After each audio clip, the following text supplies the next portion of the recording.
يا جموع المسلمين، قد تركنا بين أيدي الظالمين، ذبحونا، قتلونا، هجرونا، واستباحوا حرمات الآمنين. كم صرخنا، هل سمعتم صوتنا من ركام الأرض؟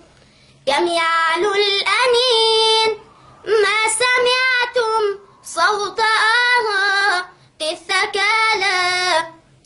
واليتامى كيف أضحوا ضائعين، ذنبنا أنا طلبنا حقنا، غاضهم فينا شموخ المسلمين.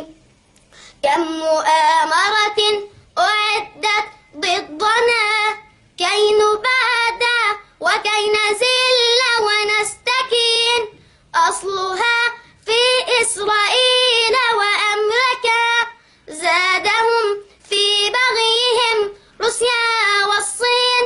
حزب لاتن مالكي خامني، حقد طائفة اللئام الحاقدين.